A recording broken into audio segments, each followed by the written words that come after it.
EOW कब्जा 40 कोटिया ठक लोकों कोटी कोटी चून मारिबा परे धरा पड़ी अमित मंडल लोकों अधिक सुध देवाकू कही ठकई मामला रे गिरफ होईछि कल्पना फाइनान्स सर्विसेस मुख्य अमित मंडल ओडिशा एवं पश्चिम बंगरू 40 कोटी अधिक टंका ठकई करथिबा अभियोग रहिछि। भुवनेश्वर अनुगुल भली विभिन्न जिल्ला रे एमाने मीटिंग करी लोकों ठकुथिले। शेयर ट्रेडिंग रे 3.5% रु 7% टंका रिटर्न देवार प्रतिश्रुति दे ओडिशार 500 जन एवं पड़ोशी पश्चिम बंगरू 100 जन को ठकई करथिबा अभियोग रहिछि।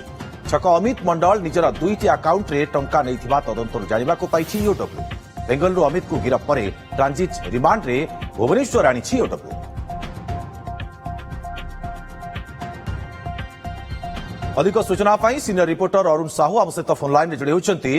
अरुण, धरा पड़ी अमित अनेक दिन धरी ठकी आसुला तेबे केते दिन धरी तार ये ठक साम्राज्य विस्तार लाभ करथिला एवं ट्रांजिट रिमांड रे केते दिन पाई आनिछि ईओडब्ल्यू। 40 कोटी टंका ठकई अभियोग रे जणे द्रुत को गिरफ करछि अर्थनैतिक अपराध शाखा ईओडब्ल्यू ताकि से तांको कोलकाता गिरफ करिया पर ट्रांजिट रिमांड रे भुवनेश्वर आनिछि।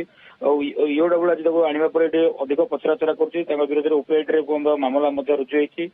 एसर संगीन दफा रहिछि 406 420 467 468 471 120 बी रे मध्ये गोटे जाके ठकई मामला रुजु होईछि। तो वर्तमान स्थिति देखिबे कि जो तार अधिक लोभ देखाई एभली भाव लोक ठकुला तार बर्तमान ए खोलताड़ आरंभ होछि। कल्पना फाइनेंशियल सर्विस नाम शेयर ट्रेडिंग टंका संग्रह करते जहाँकि संपूर्ण रूप से बेआईन भाव में थिला। तो गुरुत्वपूर्ण कथा होछि कि ओडिशा रु मध्ये ए तार चेर लंबी थिला। अनुगुल कथा कहतु ए सहित अन्य जिला को मध्ये धीरे धीरे लंबी थिला। लोक माने लोभरे बसीबती होई किभली भाव ठकेर शिकार होछि तार कथा सामना करछि। ए सहित किछि एजेंट और सहयोगी मध्ये एटे मध्ये से भाव नियोजित करथिला।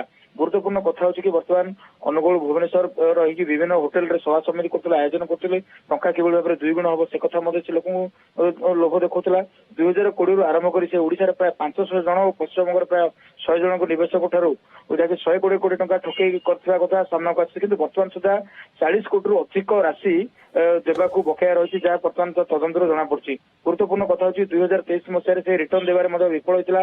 एपरिकी कल्पामिट कंसल्टेंसी प्राइवेट लिमिटेड नूतन टंका नूतन कंपानी खोली किसी लोक पुंजी निवेश करने मिथ्या आश्वासन देता। परवर्त समय से टंका फेरई पार्ला जहाँफल लोक मैंने अभियोग करते अभियोग आधार में परवर्त समय तदंतर दिग आगे बढ़ता। बर्तमान सुधा देखिए कि तार अकाउंट गुड़ को फ्रीज कराई जांच कराई को अकाउंट में केते टंका अच्छी देखा मिली। गुरुत्वपूर्ण कथा कि तार 2 ରୁ 3ଟି अकाउंट बर्तमान सामना को आसी। तो एभली सी आउ कोठी कोठी एमती कंपानी खोली आउ किछि नुआ तेबे अधिक प्रलोभित करी लोकमानंकु चून मारुथला प्राय 40 कोटी टंका ठकिथिबार अभियोग रहिछि। ओडिसा एवं पश्चिम बंगरू ताकू गिरफ करा जाई ट्रांजिट रिमांड रे आनुछि ईओडब्ल्यू। बहुत बहुत धन्यवाद आपनकु तमाम सूचना पय।